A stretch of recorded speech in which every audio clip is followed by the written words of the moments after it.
Hey guys, have you ever heard the term a high tide floats all boats? You probably have, right? And so this applies to pricing, right? So when you're dealing with a home seller in a great market like we were in a few years ago, in the COVID years, if you got the price wrong a little bit, it didn't really matter because it was a high tide floats all boats situation. The market, the tide would cover over your sins. If you made a mistake, got the price wrong by 4 or 5%, it was okay because prices were rising 10, 15, 20% a year. That's not the case today. The case today is that we have an imbalance of home buyers to sellers. There's about 500,000 more home sellers than there are buyers, and prices are stagnant and falling in many markets. The prediction from Zillow and Redfin is that we're going to have a price decline this year for the first time in many years, completely different than we've been experiencing. So, the reason for that, by the way, of course, we know is interest rates. Once interest rates come back down and buyers come back to the market, you're going to see the exact reverse. But as of right now, we're pretty stagnant in terms of price. So we're sitting with sellers. What are we going to say? How are we going to address this issue of pricing? Because if we get the price wrong, because we're not in a high tide floats all boats, actually the tide's moving away from us, we could actually our strategy could get worse. If we overprice at all and the prices are level or even going down in some markets, now we're in real trouble. So I like to use a situation where I call it anchor point pricing, a strategy that I think will really help you. And anchor point pricing just means this. I'm going to sit with the seller. I'm going to say this. Hey, Mr. and Mrs. Seller, now we're to the pricing section, right? We got to talk about price.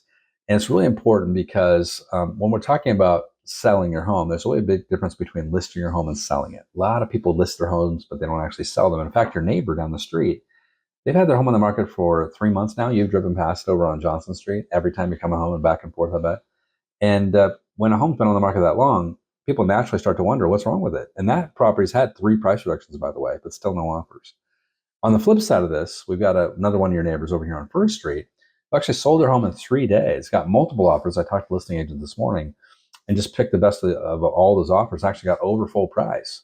And so it's two totally different strategies. This seller overpriced their property. This seller priced to the market, maybe even a little bit aggressively, and they sold. They're on to their next part of their lives. These people are still sitting there, and the market is kind of thinking that there's something wrong with the property.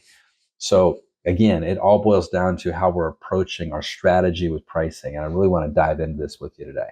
So that's what I call anchor point pricing. Now, when we're going through our CMA, they're going to naturally try to push the price, right? They're going to try to push the price up. You've got to fight that, and you can say, well, I think that's pushing the envelope. I think we're going to be ending up like your sellers over on Johnson Street. I think we're going to be, if we push it too far, we don't get a first, second bite at the apple. It's first impressions or everything.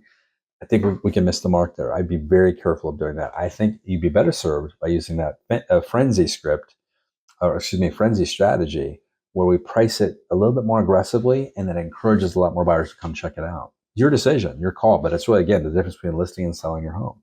Listing the property or getting the property sold. What do you want to do? And let them decide. It's their decision, not your decision. You're just trying to educate, educate, educate. When you do this in the right way, though, you're going to be surprised at how often sellers will come around to your thinking and really understand that it's in their best interest to, make it a price that's going to be the maximum attractiveness to buyers in your market. Guys, if you want more ideas like this, you want to jump into our coaching, check out eRealEstateCoach.com. We've got hundreds and hundreds of ideas just like this. And the first month is only $1, by the way. You can take it for a test drive, see what you think. We'd love to see you over there. Again, check it out at eRealEstateCoach.com. Have a great day. Good selling.